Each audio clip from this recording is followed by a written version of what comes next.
আপনার গাড়ি ফিটনেস ঠিক নাই, টাকা দিয়েই লাইসেন্স পাওয়া যায়, সড়কের কোনো ঠিক নাই, তো প্রতি মুহূর্তে তো হত্যার আয়োজন হচ্ছে। এইটা সড়কে একটা হত্যার আয়োজন চলছে, এটাকে আমরা বলি স্ট্রাকচারাল কিলিং কিংবা কাঠামোগত হত্যা। এবং এই যে বললো যে দুর্ঘটনা, আমি সঙ্গে একমত না। এইটা সড়কে একটা হত্যার আয়োজন চলছে, এটাকে আমরা বলি স্ট্রাকচারাল কিলিং কিংবা কাঠামোগত হত্যা। দুর্ঘটনা কাকে বলে? দুর্ঘটনা বলা যায় সিঙ্গাপুরে যদি কোনো ঘটনা ঘটে। সিঙ্গাপুর বলেছে দুর্ঘটনা রেট হচ্ছে 1%, ওরা বলছে এটা শূন্যতে নামিয়ে আনবো। তার মানে কি? এটা মানব সৃষ্ট। যদি আমাদের ড্রাইভারদের লাইসেন্স ঠিক থাকে, যদি গাড়ির ফিটনেস ঠিক থাকে, সড়ক ঠিক থাকে, আমরা যদি সিগন্যাল মেনে চলি, যাত্রীরা যদি তাদের আচরণগুলো ঠিকমতো করে, তারপরেও দুই একটা ঘটনা ঘটতে পারে, এর নাম হচ্ছে দুর্ঘটনা। আপনার গাড়ির ফিটনেস ঠিক নাই, টাকা দিয়েই লাইসেন্স পাওয়া যায়, সড়কের কোনো ঠিক নাই, তো প্রতি মুহূর্তে তো হত্যার আয়োজন হচ্ছে। যে কারণে তারেক মাসুদ এবং মিশুক মনির আমার সরাসরি শিক্ষক ছিলেন ঢাকা বিশ্ববিদ্যালয়ে।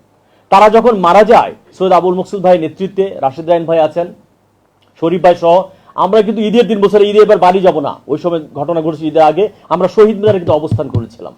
এবং সেখানে তখনকার যে মন্ত্রী সৈয়দ আবুল হোসেনের পদত্যাগের দাবিতে আমরা শহীদ মিনারে সারাদিন কর্মসূচি পালন করেছিলাম, যে এটিকে ঠিক করতে হবে, এইটা নিহত না, এটা হচ্ছে এক ধরনের হত্যার আয়োজন এখানে চলছে।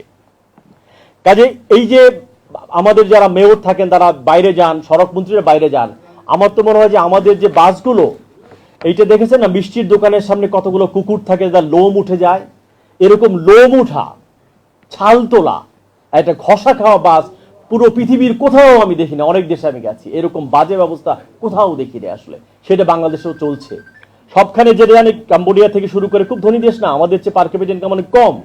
সেদিন আমি ঘুরে আসলাম, ওদের একটা কালার আছে বাসের, অরেঞ্জ কালার, ব্লু কালার, একদিকে মোহাম্মদপুর চলবে, একটা মিরপুরে চলবে। বাসের নাম্বার আছে 3946।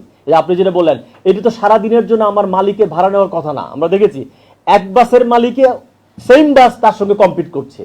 কারণ কি? ড্রাইভার চুক্তিতে নিয়ে আসছে, তাকে আর একদিন পরে তাহলে টাকা ফেরত দিবে, পরের দিন আবার চুক্তিতে আনে। একই কোম্পানির বাস আরেক কোম্পানির সঙ্গে প্রতিযোগিতা করি, তো ছাত্রদেরকে মেরে ফেলেছিল, আমরা দেখেছি। কাজে এই যে তাপস থেকে শুরু করে বড় বড় কথা বলতেন আমাদের মেয়ররা, সেতুমন্ত্রীরা, এগুলা যে একটা বাগাড়ম্বর, একটা রেটোরিক্স, এবং আমাদের জীবন নেই। কারণ কি? প্রত্যেকেই আমরা এর সম্ভাব্য ভিকটিম হতে পারি, যে কেউ।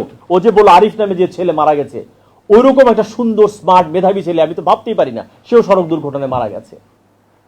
দেখলে বললাম যে মারা যাওয়া নাকি হত্যাকাণ্ড, এই প্রশ্নগুলো আমাদেরকে করতে হবে।